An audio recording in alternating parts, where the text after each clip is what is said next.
Welcome to the Move with Motus Podcast. My name is Dr. Christopher Ellis, and joining me is personal trainer John Williams. We are the owners of Motus Personal Training and Physiotherapy. Together, we will discuss any topic you can think of when it comes to training and rehab. From the carnivore diet to hip impingement, you can be sure that all your questions will be answered. Enjoy this week's episode. So bunions. Bunions. Well, how you doing, John? No, bunions. I don't care about how we're Okay, doing. all right. Let's get right into it. Bunions. Let's go. They're weird. They're unsightly. My grandmother had really bad bunions. Her toes would cross over the other toes. Mm-hmm. Her foot would just stick out, and I was like, "Oh my god, is that my future?" So the big toe is like riding the second toe. It was crazy. Yeah. That's definitely your future. Yeah. It's definitely hereditary. Of course it is. Well, no, I always thought that too because my mom had the same having the same thing happen. Uh-huh. I look at my feet. I'm like, "Oh my god, it's happening," and it's completely unpreventable, and you just have to deal with it, right? That's genetic. I'm just kidding. I'm kidding everybody. I don't think it's hereditary. Maybe there's some gene underlying. Maybe it has something to do with your collagen profile or some, inherent stiffness or something like that. I'm not sure, but it's definitely not like you got it from your mom. You're not born with it. It's something that develops over time. Yeah, it's like saying knee pain comes from your parents, right? Yeah. Or like arthritis. Yeah. Right.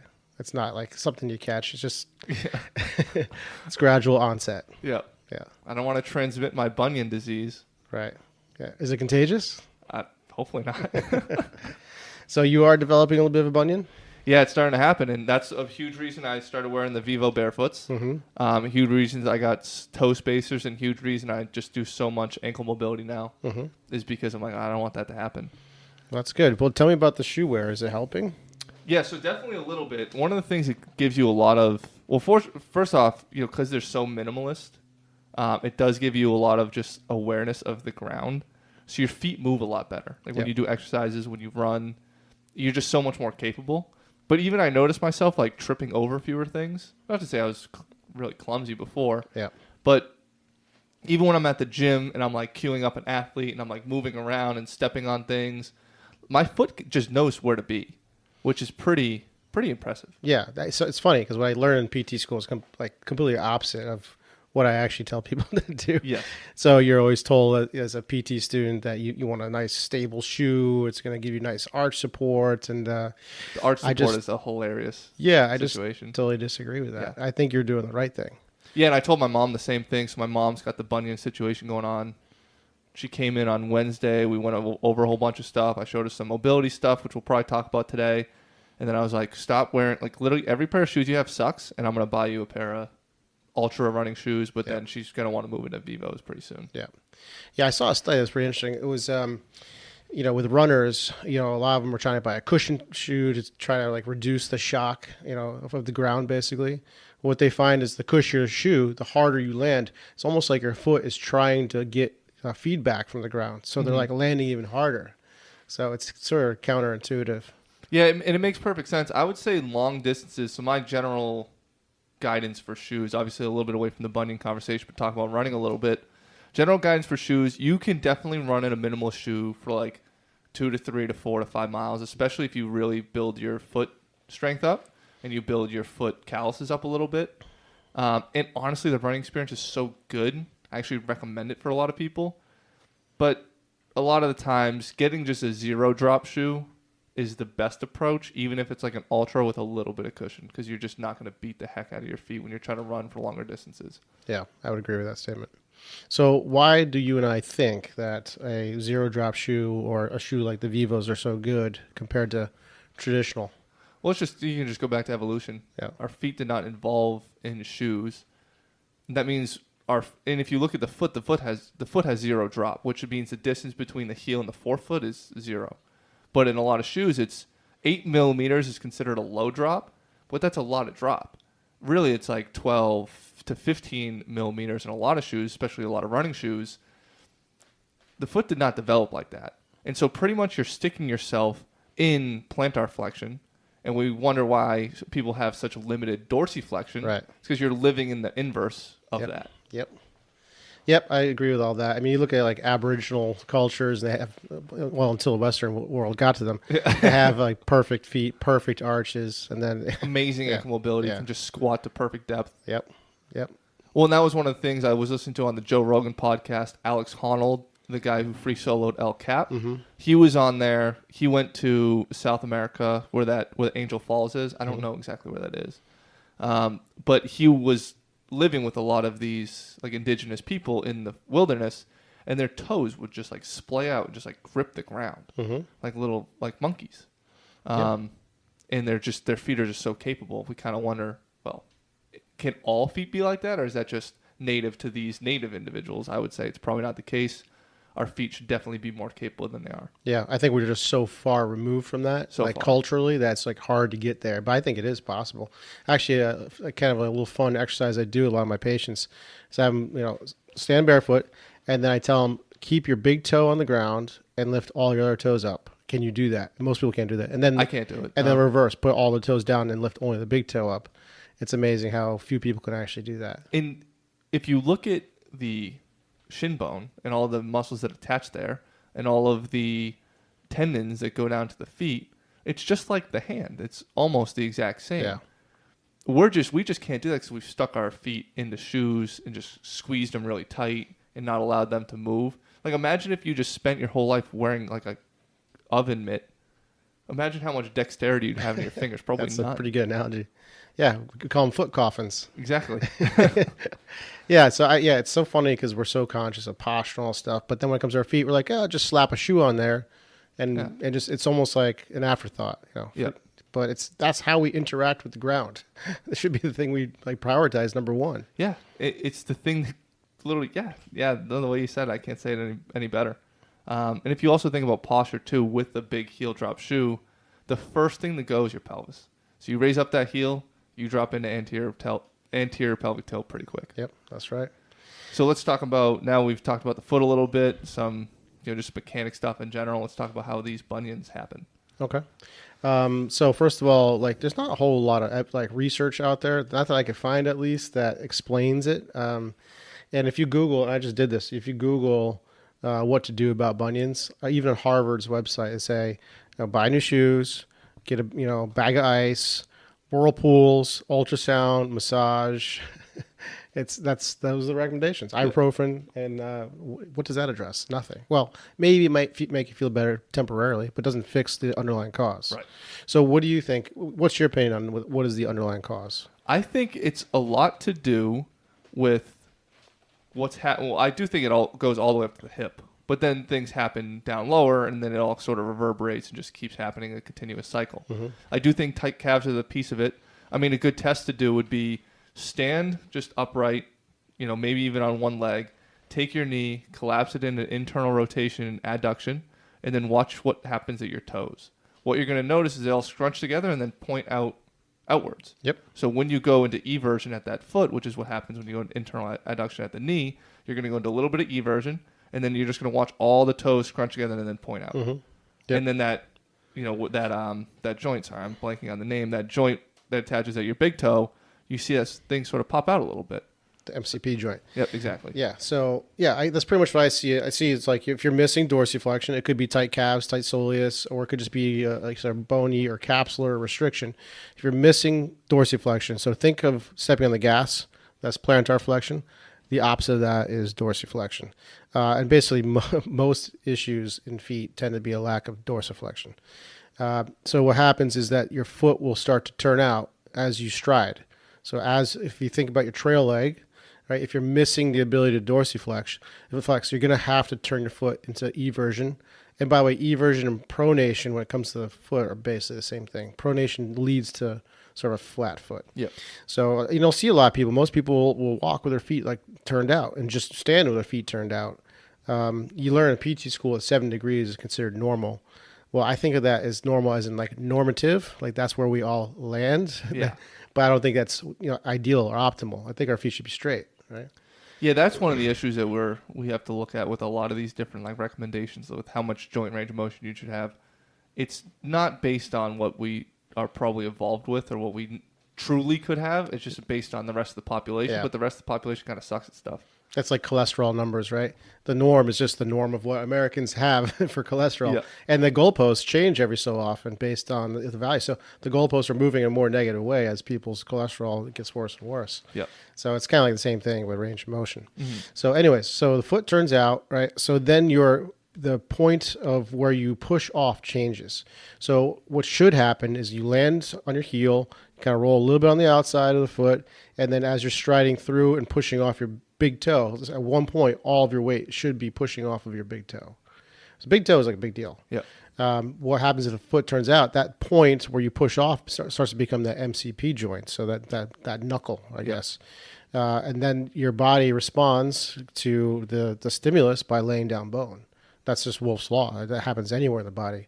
You put any stimulus in the body, cells will start to like migrate there and build okay, we're going to use this to toe off now. You're going to use a joint to toe off, then let's build basically something like a toe. And Okay, that makes a lot of sense. That's actually very clear. I just want to try to restate it because it gets a little complex. Maybe the people at home just maybe want to hear it again. So as I roll from my heel to my toe, I'm supposed to push off my big toe and go kind of straight. But you're saying, okay, like I talked about with that knee going in, the toes going out to the side, now that my big toe's out to the side a little bit, I'm using the ball of the foot towards the big toe to push off from. Now, as a result, I'm going to build bone at that point because my body thinks, okay, this is the landing point. Yeah. I actually noticed this in my mom's gait. I did a little slow-mo video of her walking. I was like, watch that arch. It's going to collapse, and then you're going to push out this way. Yep. I didn't necessarily correlate it with I'm going to build bone there. I just figured something was happening to make that bunion happen. But now I know it's like, okay, it's ossifying pretty much. Yeah, that's what it is. Yeah, I mean this is kind of a cool philosophical conversation. The body, all your cells are constantly turning over. You're like a snake that sheds its skin, but we're just doing that constantly, Right? On like a microscopic level.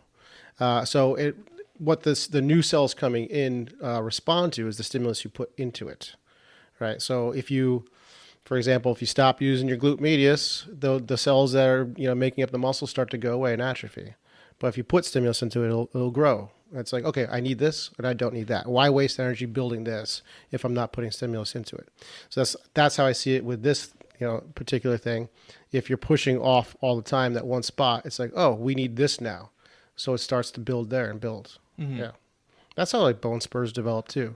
Yeah. It's all the same thing. It's the same idea as like a guitar player developing calluses on their fingers. Yep. It's just protective. It's that's the information you're giving the cells. Yeah, it makes perfect sense. How can you argue with that? That's the question. Like, what's the argument against that? Do you know the arguments against that, or do you think nobody really has one? This is just the argument for it. I don't know the argument against it. I guess it's like you're born with it. I don't know. People don't like to admit that they've done something wrong over time, and I don't know. Well, icing being a great example, right? People are just, well, why do you ice? To decrease swelling. Well, why does that decrease swelling?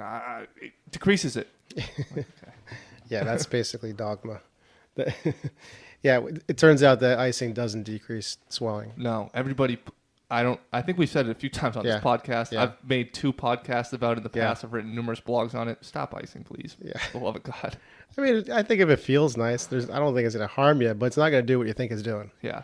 And it's not going to speed up recovery. That's for sure. Yeah. And also, don't block inflammation unless it's chronic. That's a different story. Mm-hmm. But if you're swelling up from an injury, that's your body's way to heal. Mm-hmm. So don't block that. Yeah. Anything else we need to say on? Maybe let's give some people some recommendations on how to maybe decrease bunions a little bit. Yeah, I think step 1 is increase your ankle dorsiflexion. So that might mean, it depends what's blocking their dorsiflexion. Is it your joint capsule? I'm sure you've probably seen like putting a band around your ankle and bending your knee over your toes, trying to improve dorsiflexion. That's one way to do it. Stretching calves is sort of an obvious one. I tend to see it to be more of a capsule restriction. So let me dive into that for a second here. So picture a ball and socket joint. The ankle's not a ball and socket. It's actually a hinge, but for just the sake of listening to this and the ease of understanding, think of a ball and socket. So as so think of the shin bone as the socket, and the talus, which is the bone of the ankle that contacts the tibia, that's the ball. Right. As your foot goes into dorsiflexion, the ball should be rolling backwards into the joint. So it kind of goes opposite. Foot comes up, ball goes back and down. That's what normally happens. All your joints have like a leather sac around them called a capsule. If it's stiff in the backside of the capsule, which it often is, then it doesn't allow that talus to roll backwards into the joint, and then it just rams itself into, the talus runs into the shin bone, the tibia. Yeah, I definitely experienced that in my right side. I almost can't even get a stretch in my right calf, even though it's so restricted because of that bony restriction. Yeah, so there's a simple way to fix that. I mean, one of the clues is if you bend your knee forward over your toes, you get pinching in the front of the ankle. That's basically an anterior ankle impingement. The quick, easy way to solve that is to put a band, like a really thick band, around your talus, which is just below your ankle bones, right? Put some good pressure into it and kind of get into like a lunge-ish position and just bend your knee over your toes, keeping your knee going straight over the foot. You can always go to our YouTube channels to see what it looks like. They call it banded ankle dorsiflexion. That just basically drives the talus backwards into the capsule with the idea you're trying to stretch the capsule out so you can buy more space in the joint. Yeah, I definitely think stretching out do any sort of mobilization you can do with the calf, whether it's foam rolling, banded distractions, stretching, all of those things. Yeah. I definitely have seen a lot of benefits with the voodoo floss. So if you're half decent at wrapping an ankle, using the voodoo floss a little bit to decrease some of that fascial tension. But I also gave my mom I've been doing this with a few of my clients actually, is just foam rolling the bottom of your foot, trying to loosen up some of that fascia because it all connects. Yep, absolutely. And then you'll see a lot of fascial restriction right on the Achilles. If you put your thumb in your Achilles and you can't easily move the skin back and forth, it's just kind of stuck. That's what he's talking about with fascial restriction. That's where voodoo might actually help. Yep. So, yeah, Noah and I, the intern, we did some tests with voodoo floss and then without it doing some like ankle mobility stuff. We definitely found that using voodoo floss and also adding in ankle mobility had a larger impact on increasing ankle dorsiflexion than not using the voodoo floss. Yeah, I've seen the same thing. So yeah, that'd be step one, is increase your ankle dorsiflexion. If you're standing upright, if you can't lift your foot about 10 to 15 degrees off the ground, you're probably restricted, and you're probably changing how you walk. And then step two would be probably strengthening your arch. Okay, there's a lot of ways to do that. The easiest thing to do, honestly, is just to walk barefoot as much as you can. If you live in a house that has cold tile, just don't let your arch touch the tile. That's why I just tell people. The arch is not supposed to touch the ground. It's called an arch for a reason, right? I've actually toyed up with this idea because I have kids and they have Legos and I step on them and it hurts. I've toyed this idea of like taking a Lego and just like gluing it to the instep of a flip flop. Yeah. Almost like a cue to like not touch that because it hurts. I think that would really solve some arch issues. But there are also exercises that you can strengthen the intrinsics of the foot. Tibialis posterior is a muscle that's kind of near your calf. It also supports the arch. So there are things to do to strengthen that. And then the third thing would just be work on your mechanics. So you walk with your feet straight. Don't let them turn out. One of the things I also think too, tell me what your opinion on this. I don't think flip-flops are a good idea. Because I think you're squeezing your toes down kind of unnaturally to keep the flip-flop on your foot. Yep. That's probably causing some tension at that, plantar fascia and then probably up the chain a little bit too. Yeah, the kind with the little thong there. Yeah. I wrote an article about how it maybe is reducing the size of your glutes because you're not getting like toe off. Yep.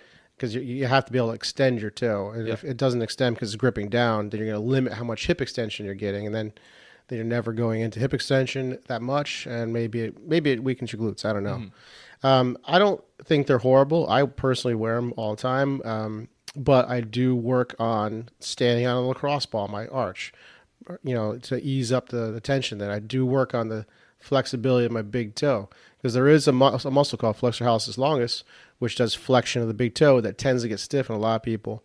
And there's a real easy way to stretch it. You just basically put your toes on a wall and, lean up against it. And then you're trying to get like a 90 degree of the big toe on the wall. And that'll put a pretty deep stretch in that muscle. So I think it's fine as long as you, sort of manage the muscle tissue. But just as a, again, just thought experiment, should we be doing things that we then later have to prevent the action of? Like, should we be wearing a shoe that we have to continually work against the negative impacts of? Well, should we play golf? Should we play sports? I mean, that's how I see it. Yeah, if I have to stretch after sports, should I even do it in the first place? Right. It's Then it's like we're not going to do anything. So yeah, I just think you have to pay the toll for whatever it is you want to do. If you want to do it well and you want to do it long and not develop compensations, like golfers are constantly twisting one way and developing a dominance of one side of the back muscles, and then they're like, oh, I golfed 19 days straight. I don't know why my back hurts. So if you don't manage the tissue, you're going to run up against something. Yeah, I think that's fair. Yeah. I mean, probably for the average person, wearing flip-flops is not a great idea if they're not going to manage it. So, it just depends on how much time you want to spend mobilizing muscle. Mm-hmm.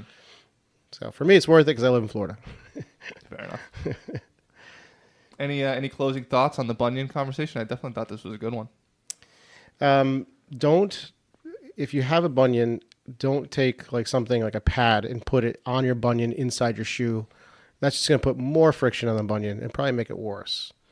If you see like an orthotist, they're going to probably end up cutting out some of the shoe to create some room for the bunion. But everyone wants to pad it. That's sort of like the opposite of what you'd want to do. How did we get here, man? Because I just hear people are so ingrained in the idea of I need to have a big arch for my shoe. I need to have my my orthotics. I need to have the arch support. Yeah. So I always tell people there's two ways to solve an arch. You can do it by buying something and sticking it there, or you can do it by building the muscle. Mm-hmm. Now, the second one, building muscle, takes a lot longer. You can do it. It might take 6 months to a year being really diligent about doing some real basic exercises. A lot of people don't want to do that. So then it's like, okay, if you want to do arch support, that's fine. But then you're kind of reliant on it. Mm-hmm. So it's just up, I think the decision's very easy. But well, I just think also at the same time, it's like, okay, you have a weak knee. The knee really hurts all the time. You got weak tendons and ligaments on either side. You can wear a brace for the rest of your life. Yeah. Or you can just do some basic knee strength exercises. Probably make you feel a little better. Same concept. Yeah. That's all I got for you. Well, there we go. All right. Strengthen those feet. And mobilize. Do you have unexplained pain? Or do you wonder just how healthy you are? When was the last time you had your blood tested? Blood chemistry analysis is a great way to stay ahead of any health conditions. And now you can have control of your health with Let's Get Checked. Let's Get Checked is an incredible company that sends blood tests to your home. You can choose from over 30 different tests, whether that's liver function, testosterone, micronutrient, cholesterol, or C-reactive protein, which is a marker for inflammation. It's sent to you with free shipping, and you get results in 2 to 5 days, no physician referral needed. Use the code DPT20 for 20% off. Go to letsgetchecked.com and use the code DPT20. Thanks for listening to our podcast. If you have any questions you want answered, find us on Instagram at Motus Naples or send us an email. You can fill out a contact form on our website, which is motusnaples.com. Make sure to check out our blog and our shop as well, where there are downloadable programs that we'll continue to update. This is the Move with Motus podcast. We'll see you next week.